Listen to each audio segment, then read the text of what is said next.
He asked if we were serious about the civil suit to try and recover expenses incurred raising a child that isn't mine.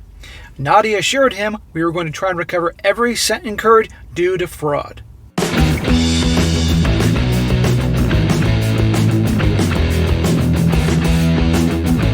Welcome back to They Did What? Your source for the internet's craziest, most entertaining stories, where I go over them, analyze them, and most certainly make fun of them. Today, going to do part 4 of the Scorched Earth story that I've been doing for the last few days.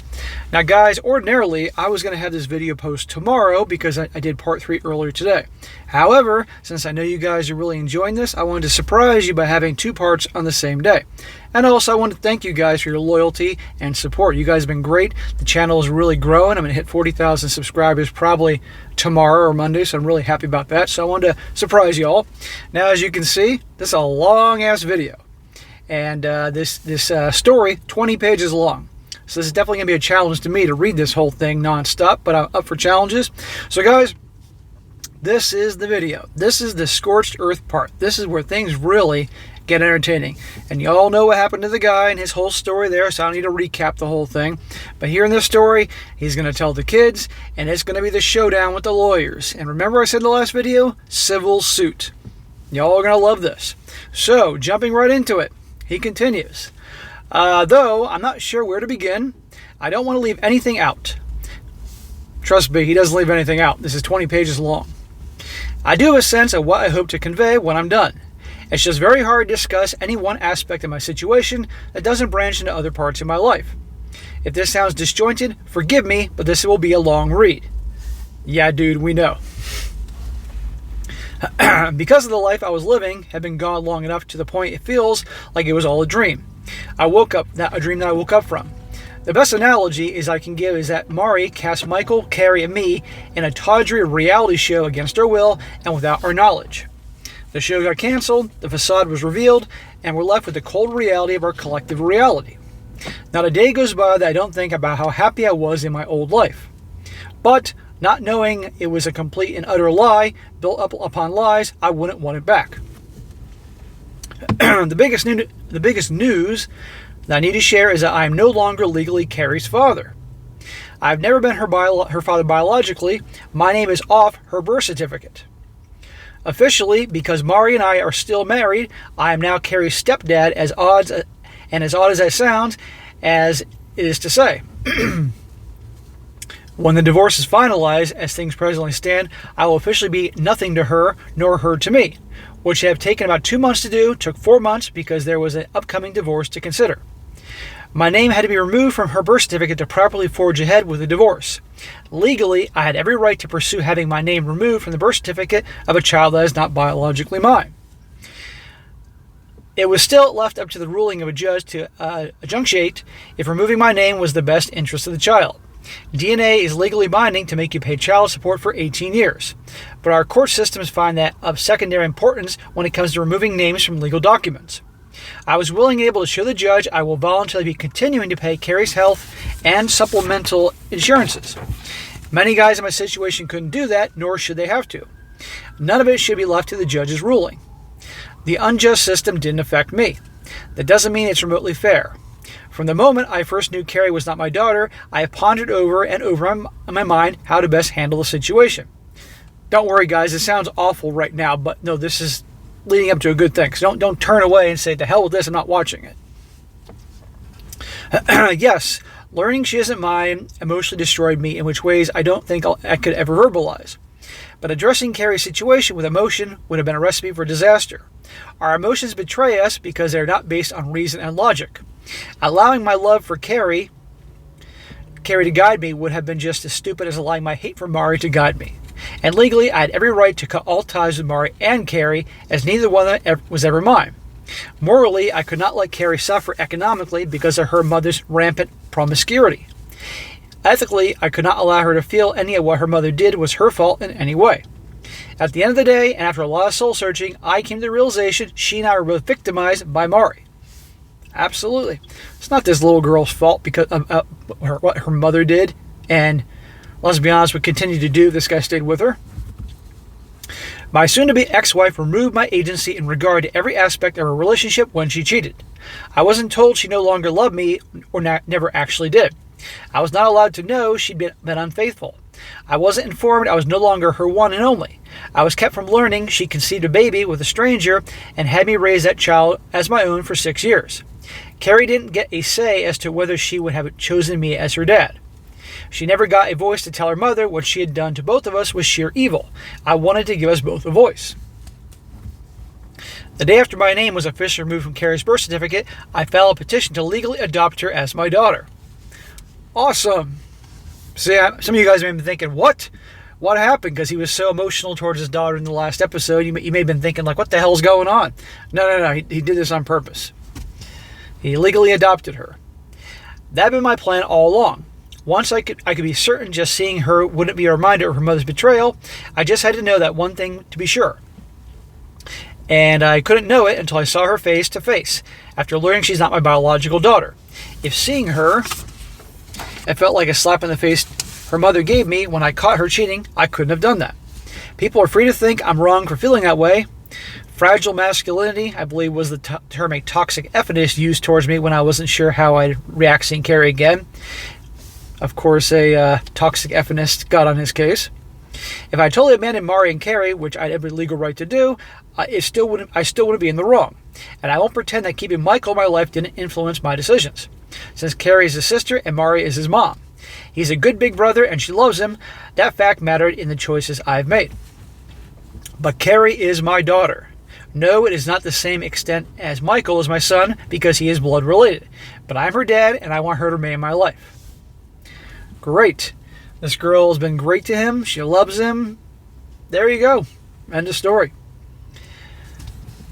I just felt like I need to legally set the record straight and open avenues to opportunities we never got. On the surface, it seems like pointless legal actions to get right back where I stood. My marriage was a lie, the relationship I had with Mari was a charade, and most likely from day one. What I deserve is a do-over, a chance to pick a different woman to love in the hopes she might be faithful and loyal. I would take a long time to heal, my man, before you even consider that route. But I'll come back to that later. But I can never have that. I can never know what might have been, even if anything I could have done would have been better than to marry a disloyal harlot. The kids won't learn the details of their mother's ways and betrayal for many years, but I want them, particularly Carrie, to eventually know my struggle to keep it together and protect them. She will learn one day. She will learn the truth, and she will love you even more for being so strong and choosing her. Oh, she's going to love you to death. I want her to understand that as much as I despise her mother, that I gave myself the option to choose or not choose her as my daughter. I chose Carrie. When the judge asked that poor innocent little girl if she wants me to be her daddy again, I want her to say yes without a thought. Only years from now, she'll grasp that she truly chose me to be her dad. She had options too. We were thrown together and had no say in the matter. But I'm doing everything I can to legally adopt her as my own flesh and blood, even though she's not. One day, when she's an adult and realizes I gave her the chance to be free of me and she didn't take it, I want her to smile. I want her to know that I didn't have to be her dad. I chose to be her dad. In a way that makes our bond stronger than blood. There are a few people I'm related to I'd rather not be, but I didn't get a say in that matter. Carrie and I chose each other when we both could have been bailed. She knows I love her and always will. Awesome. It's been hard to function just taking one day at a time just to get through the hell that's become my life. It's draining. But I have also pondered on how I want the kids to perceive all of this years after the fact when they are adults. When they learn of their mother's activities, how I caught her, and what I uncovered, I want them to be revolted. When Carrie understands I didn't own one penny towards continuing to raise her, but did it anyway, I want her to feel grateful. When she understands that her mom put us both in an impossible situation, but we made it together through together, I want her to be happy we made it. When they both realize their stability could have been totally destroyed due to their mom, but I held it all together for the three of us, I want them to understand at least part of my sacrifice. They will, and they'll thank you. There won't be any revisionist lies being told 10 or 20 years from now. I know their mother is a worthless, selfless, wretched excuse for a human being. One day they will know the truth too. I hope that they will both shun her for their lies for what they did. for what she did. But that will be for them to determine when the truth is revealed. All I can do is remove Mari from my life in every way possible and keep living. What happens to her is of no concern to me. The kids are all that matter right now. He says, quite a few people messaged me asking how I handled Mari, telling the kids we could never get back together because I could never love her again. The very next day after school, I took both of them out for ice cream at a local park. Michael seemed resigned to the fact that I don't love their mom but didn't like it. Carrie didn't like hearing that I don't love her mom, and me telling her that mom doesn't really love me didn't help.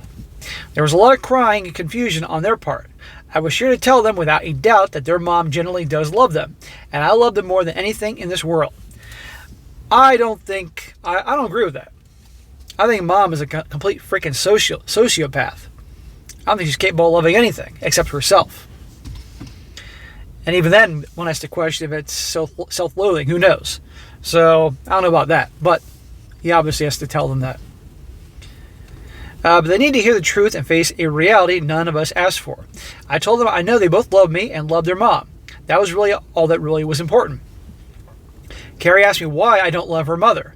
I wanted to be as honest as I could be with her, but I didn't think there was any age-appropriate way to tell her that her mother is a batshit crazy WHORE. Telling her that her mom lied to me and hurt me was all I could come up with. She hugged me to try and console me. It nearly broke my heart. Considering she had things to be consoled over she didn't know anything about yet. This is a sweet kid. Michael asked me what was going to happen concerning the divorce. I told them they would live with me and I'd look after them in their home during the week. I explained a court would figure out what weekends they would stay at their grandparents' house with their mom. I promised them that their mother and I would keep our arguing between us from this point forward. I explained she and I had a long talk the night before after they got home. Carrie said she wanted her mother to stay with us. It hurt me to tell her that was never happening again under any circumstance. But she had to be told. She said her mommy had said she wanted to come back and stay with us. Oh, for God's sake. Of course, mommy said that. I looked her straight in the eye and told her I have no doubt their mom would like to keep staying with us. I told them both that is impossible for me to explain at the time, but their mother had betrayed all three of us. I said they weren't old enough to understand at the moment, but I promised one day I would tell them exactly why I felt their mom didn't deserve to live with us anymore. Good. Good way to handle that, man. Carrie seemed to accept that more than Michael, oddly. He began to ask how old he had to be to know what his mom did. Sounds like a boy. He didn't like it when I told him I had nothing to do with age, but instead of a maturity level. He said it was a cop-out. I didn't argue with him. I said I wanted them to love their mom and treat her with respect, because as far as they know, she has done nothing wrong to them. I call bullshit on that because she betrayed the family. But he's handling this one step at a time. They will know someday. I will leave letters to them in my will if I have to, just in case Rebecca is banging some ex-con who's willing to off me. Barring that, I will tell them myself when they are old enough, knowing it will negatively influence their opinion of her. I have a feeling they will soon see a version of their mother that will do much of that for me. One day they will know what she did to all of us, but we stuck together and made a decent life for her three biggest victims. I'm not capable of faking it in front of them and acting like their mom means anything to me. Their mother is completely repulsive in all ways. If she died, I would not shed one tear for her vile soul as she splits hell wide open. She deserves it. I hate her for what she has done to me and the children. I hate her for what she has allowed herself to become. I hate her for the stress and tears she had brought to our extended families. She deserves no forgiveness, chances, and least of all compassion. I don't consider her injuries in the wreck karma, just plain and suffering she deserves. True karma would have figured out a way to not ruin my car and would have done a lot worse than injury she got. I heard through the kids their mommy was having pins removed from her shoulder the next day. I didn't tell them I hope they used a strong electromagnetic to do it, but it was hard not to. A few weeks after our talk, the kids came home from their grandparents' house with a letter via my son. It was sealed in an envelope with my name on front. I couldn't throw it away in front of the kids, so I just placed it on the counter with the junk mail. Junk mail being appropriate for what it was. After I got the kids to bed, I passed by the letter and decided to read it. Mari started out apologizing to me for hurting me. Claimed she never meant to let things get that far. Forgot who she was and wanted to be. She apologized for hurting the kids. As much as I despise her, I had to give her credit. If she stopped there, I might have given her a little bit of respect. Please, I would have taken that letter she wrote me with her BS apologies, went to the bathroom, wiped my ass with it, and mailed it right back to her. That's what I would do. Then she wrote that she still loved me with all her heart. What a load of crap. Always has and always will. I needed to laugh. I really did. Because I knew she actually believed the BS that she wrote. That's what made it funny. But when I kept reading, she claimed that's why she didn't want to develop feelings for any other guy, because her heart belonged to me. Well, maybe her heart belonged to him, but her hoo-ha belonged to, I don't know, about 47 guys in town. I wanted to laugh. Couldn't. She couldn't give her body to others as she loved me. She couldn't have done something so hurtful if she loved me. She said giving her only her body to other men allowed her to know what it was like to be young and free of responsibility and commitments. Unbelievable. Since she never got to experience that. So, since she never had any emotional bond with any of the men, her heart only and always belonged to me. In other words, her affairs are strictly physical. She meant that in a positive way that is the only sickest pervert could rationalize. Well, she keeps digging herself a bigger hole. By essentially ghosting Mari, it shielded me from more of her lunacy. I felt like I needed to do that for my own sanity. Yeah, I've always shielded myself from understanding the depths of her depravity in mind and body. I thought thousands of times since D-Day that I never knew her. What she chose to write to me to let me know she never knew me. She wasn't even trying to piss me off. I could tell by the way she wrote it. Her words were essentially telling me her actions were the lesser of two evils. To her, the lack of emotions towards other men saved her heart for me. That was essentially her rationale. I understand knowing your significant other is having a strictly emotional affair is soul-crushing, but no one ever got STDs from an emotional affair. No one ever punched an emotional affair partner through a cell phone or computer. And no one ever conceived a child over phone calls, emails, and texts for another man to raise. I can say with 100% certainty I would have rather she had thousands of emotional affairs and kept anything from ever becoming physical. The fact that she doesn't grasp that about me screams, I never knew you. She chose the worst of two evils in my eyes and never knew me very well enough to know that. I've read many of the posts written by others here. I've yet to read that anyone's significant other said things never got emotional. That's essentially what she's claiming. Yet she doesn't grasp she's admitting to living the last 6 years of her life as little more than an unevolved, hedonistic, rutting pig. That's how unintelligent animals behave, unable to control their sexual urges and behavior. Well said. Again, I said this before in the other video. This guy, if he isn't a novelist, he ought to be. She understands her acts were wrong and yet felt somewhat validated for what she did in the way she did it. Of course she does. Until the latter, I had little insight into how she perceived things she did eagerly, with no conscience.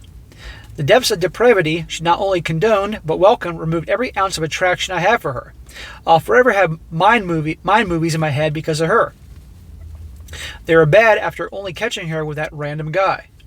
They got worse after she admitted to cheating with enough men to fully staff an aircraft carrier. But when the PI showed me the recorded texts, pictures, and videos from her old phone, it broke something in my psyche. It's like I was married to PORN hub for 6 years.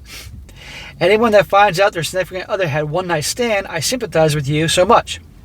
People that learn their significant other was having an affair with someone, my heart truly breaks for you.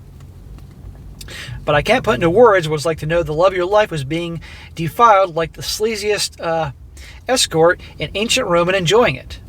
I cannot picture Mari in my mind now without imagining ejaculation all over her face. She disgusts me that much, and that is how debased I will view her forever. No amount of emotional bonding with someone else was ever going to make me think that horribly of her. Unworthy in an instant that she turned into a 6-year-old time bomb. The motion to adopt Carrie was the second or third biggest thing Mari had to worry about the day I filed paperwork. At noon, a sheriff's deputy showed up at her parents' house to serve her with divorce papers. That would have been great to see. At 10 minutes past noon, another deputy showed up to serve her with paperwork due to a civil suit I filed against her. Now we're getting to the good stuff. Civil suit, guys. Whether he wins or not, still she's going to have to pay for a lawyer and go through a lot of turmoil. And he's got money, mind you. So to him, it's retribution. The calls and texts from her parents' phones went unanswered, unread. Calls to my lawyer were met with urging to get her own legal counsel to get the ball rolling. That wasn't what she wanted to hear. I'm told she screamed and yelled at several staff members that day. Nadia eventually told her that the divorce would proceed, like it or not. Any further harassment of her or her staff would be severely dealt with. I kind of wish Mari had kept pushing. Orange was never her color, but what she's done should truly be criminal. It was over a week later that a lawyer representing her phoned Nadia and they had their final discussion. Can you imagine her yelling and screaming on the phone to the lawyer's office?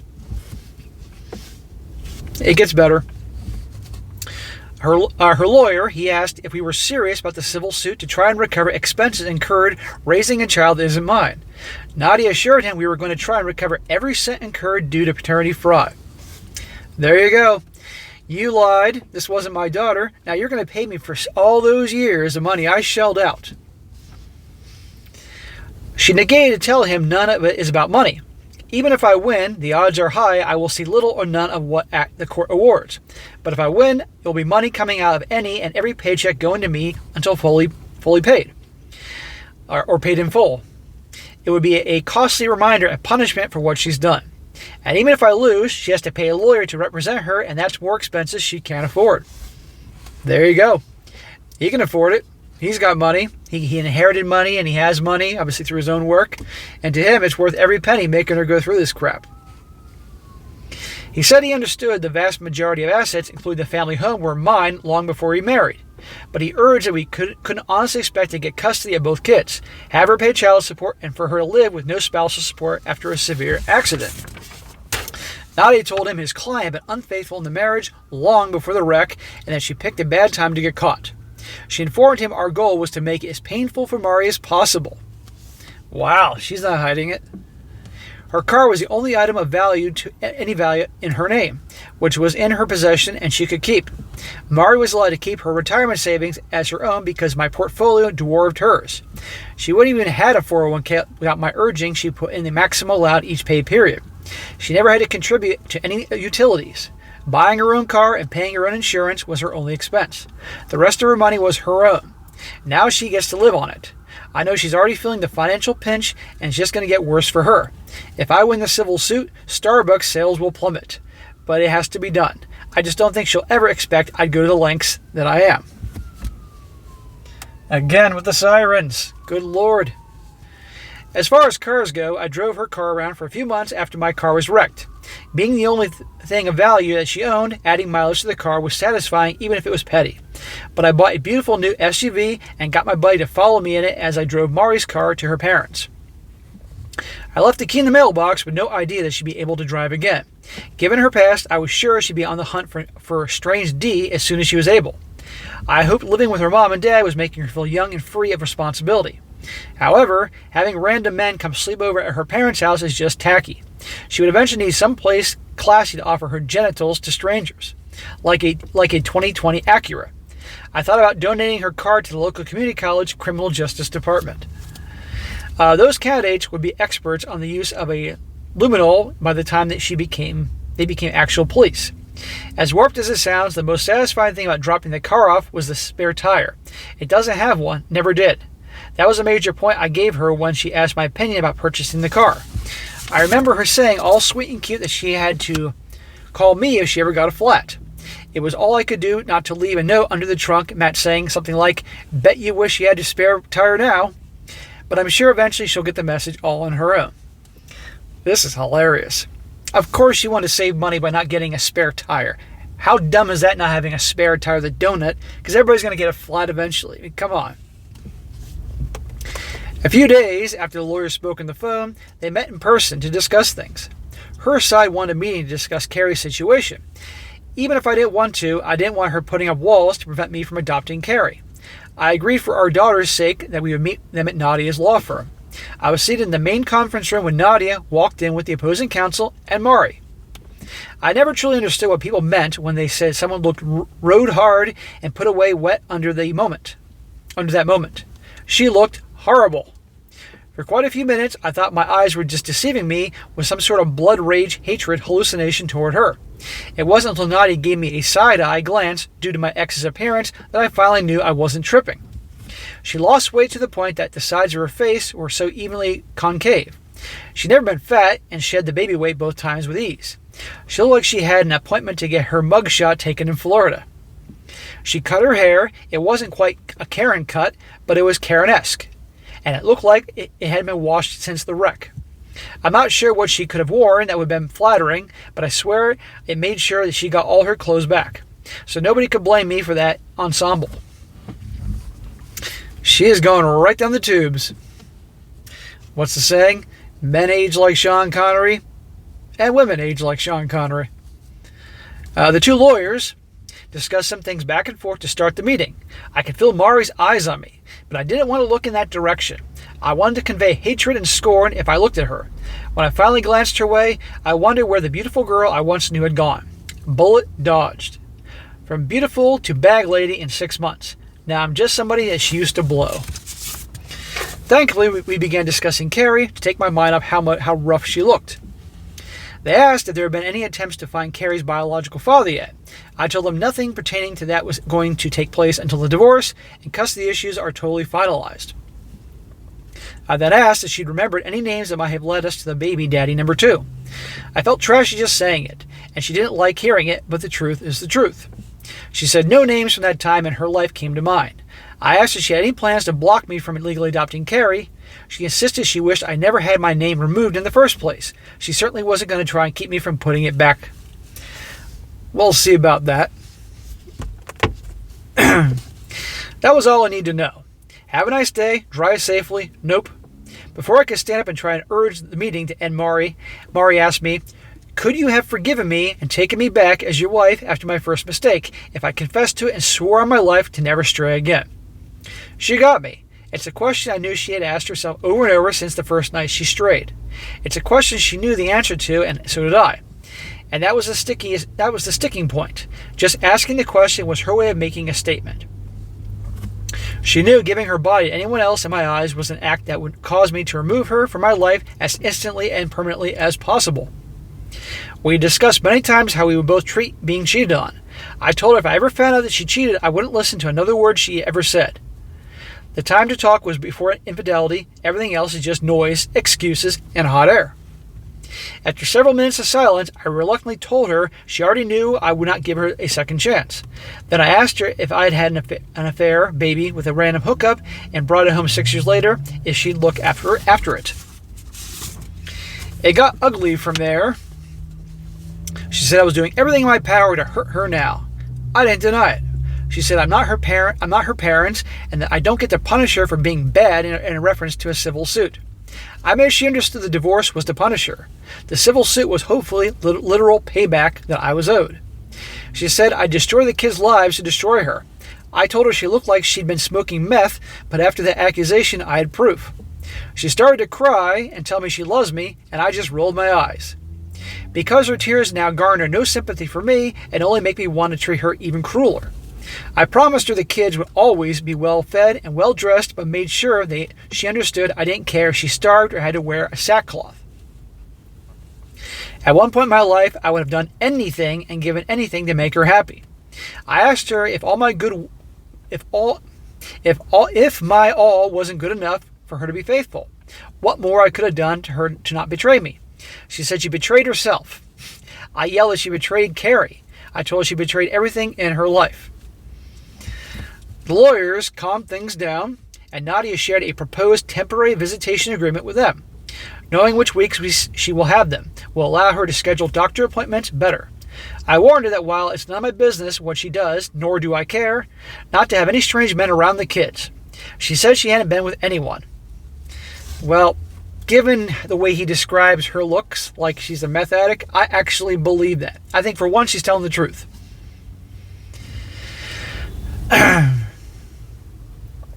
Where am I? This thing is so long.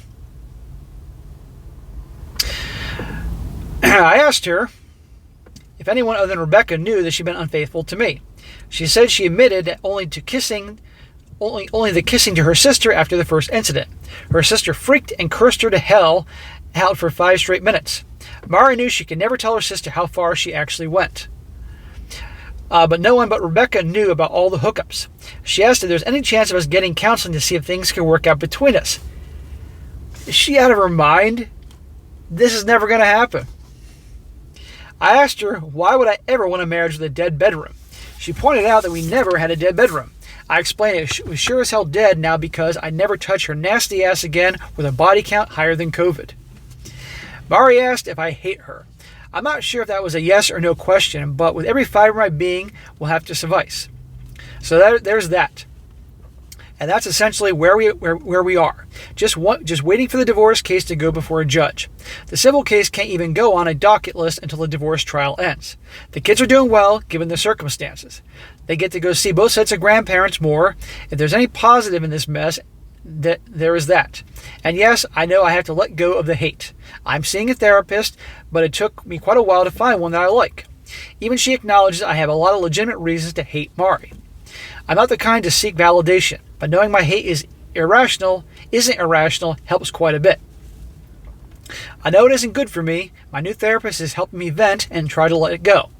I'm not very good at medication, but it's new to me. My first therapist was okay for about 4 sessions. The first session is always essentially introductions, no matter how much you share on the paperwork. She seemed very positive at first, sympathetic yet encouraging.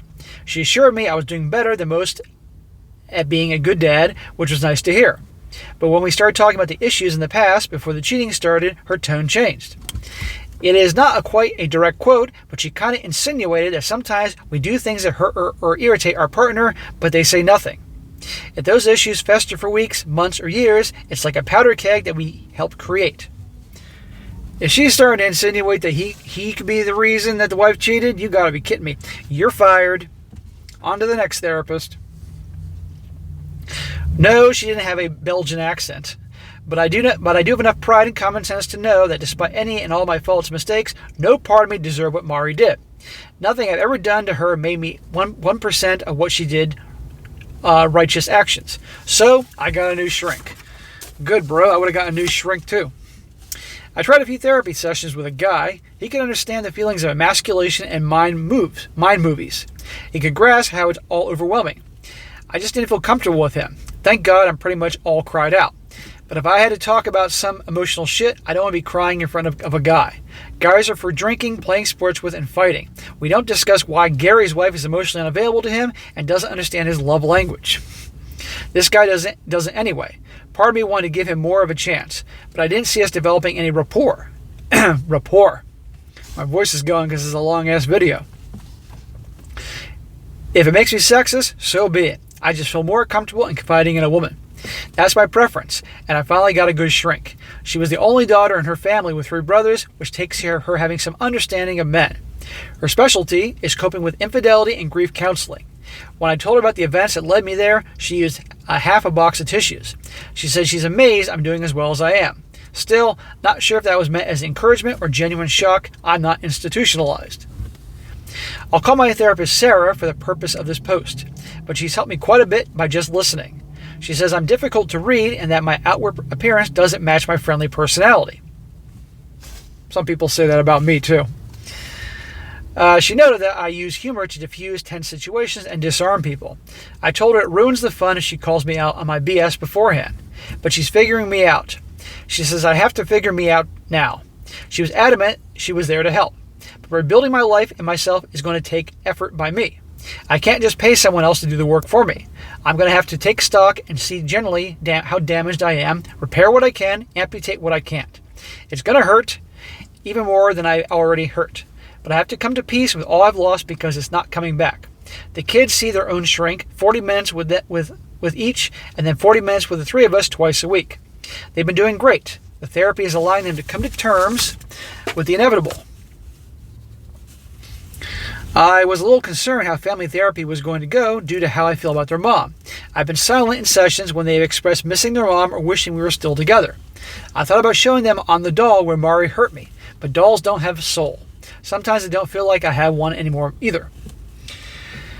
That's great. The therapy is helping the kids. This is a long process, but in time they will heal. And so will this guy.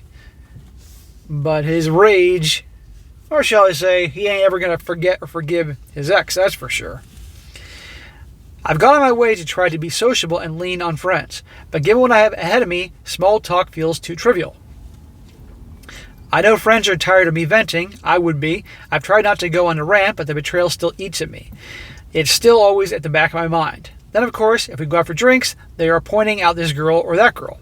Like I know they are conveniently pretty, but I have no interest in getting to know them.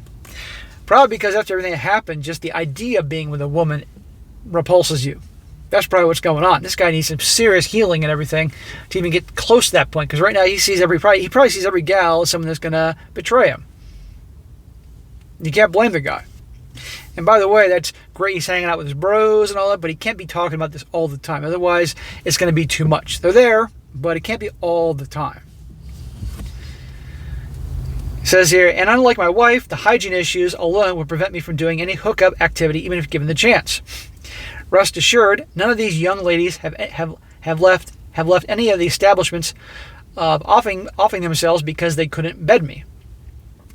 The lack of interest was totally mutual. Nobody loses. But this hasn't affected the way I look at women.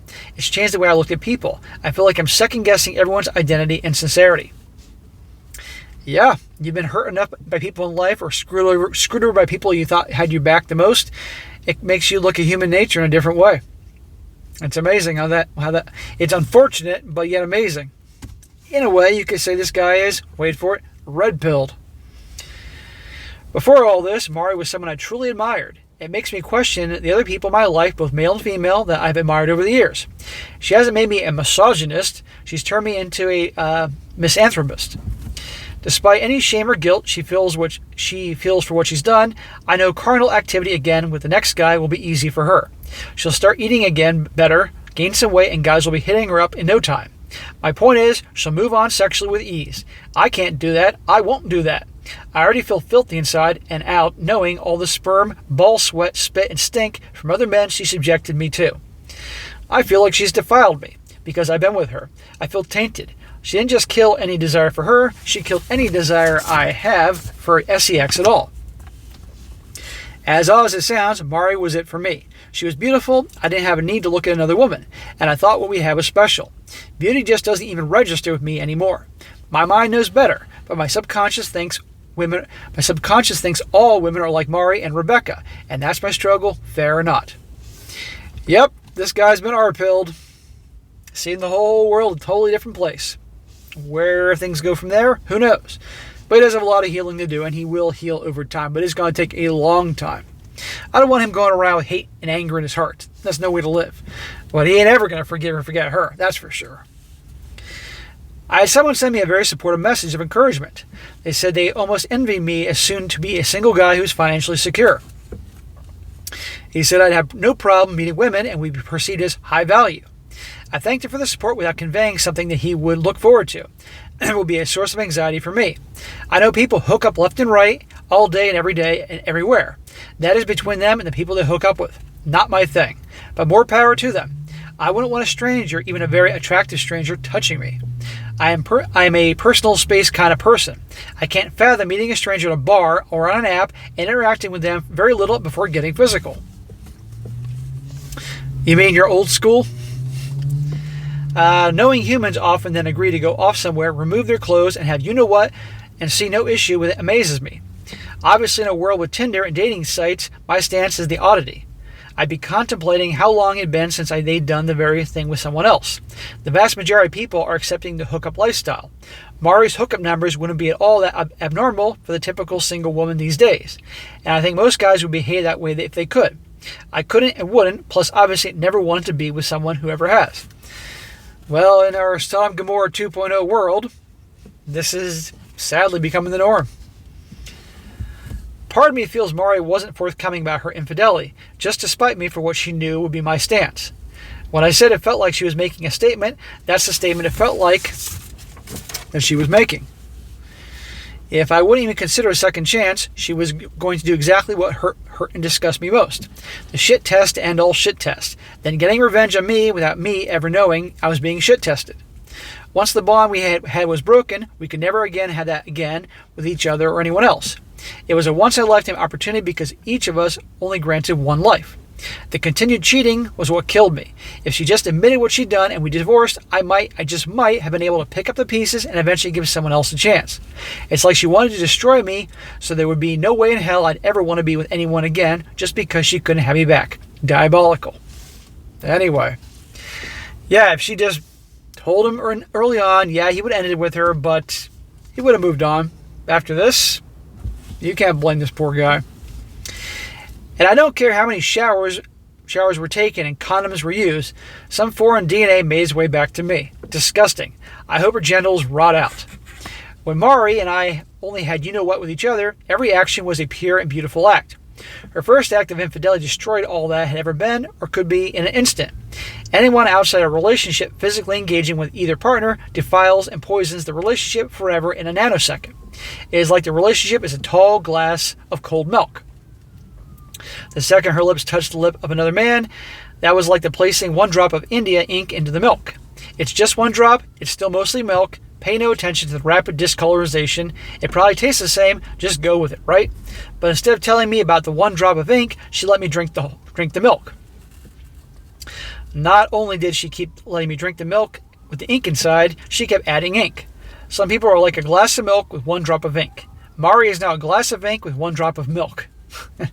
She's a defiled SLUT of no value or as anything but a escort or a fluffer. The night she was conceived, I wish someone had run up and kicked her dad's testicle so hard they hit his spleen so he just couldn't reproduce again. The world would be a better place. Good Lord.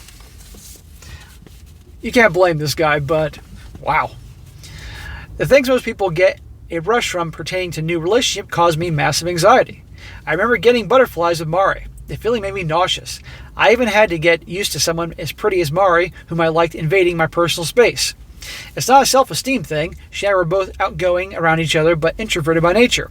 Figuring out how to really feeling that closeness for the first time, I had to ease into it. Everyone thinks all teens are hormonal horn dogs, but she and I actually weren't. Well, I would be questioning that at this point. We very slowly progressed things physically as we learned and grew more comfortable with each other. I was taught that the way it was supposed to be. That's what I wanted. That's what she swore to me she wanted as well. The thought of trying to be intimate with someone new makes me cringe. But of course, now the thought of Mari is like the antidote to Viagra. It's all too much. I find myself ashamed more every day to be part of the human species. My life wasn't supposed to go this way. We had so many beautiful moments awaiting us as a family, but memories are destroyed, and those moments will never be. At the end of the day, I love Carrie, but I had to let her go because our relationship was forced upon us from day one against our will. By adopting her, I'm telling her if given the chance, because I have given myself the chance, I chose her as my daughter all over again. When the judge asks her if she wants me to adopt her, it will be her with all that love for me returning full circle. Things set right, or as right as they can be. I can never be her father. That title belongs to some guy walking around not knowing he has a 6-year-old daughter.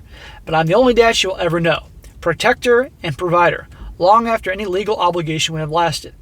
I've done what I had to do to keep my sanity, even when others question my actions or accuse me of being cruel. I've done what I thought was needed to allow Mari's two biggest victims to stake their claim to what was never truly theirs. I've made mistakes how I handled things, but I won't know they were mistakes until much further down the road, but I've done my best. I will try to do another update when I can, once more issues are finalized. I apologize for the lapse between updates and the length. I will try to do better on both, and if the kids press forward together. Peace and thanks to all. Holy shit, 43 minutes. I don't know if I can do it, guys. My voice is starting to go, as you can tell. Wow, that was quite an update. So guys, I wasn't kidding with the scorched earth and get him sticking it to her, and I just hope like hell that he's able to move forward with the civil suit and all that. But we will find out in there'll be the next update tomorrow. So, but I feel bad for this guy, I really do. But he, in time, will heal and move on as best he can. It could take 20 freaking years, but he'll get there. I hope the right therapist helps him out. Him working on himself, healing with the kids. I really think and hope that therapy will help the kids out. And as for his ex, she can rot in hell. So, all right, guys, that's it for today. Losing my freaking voice. Be sure to comment down below what you think about this. And also, guys, be sure to like the video, share with your friends, and subscribe. And I'll catch you next time.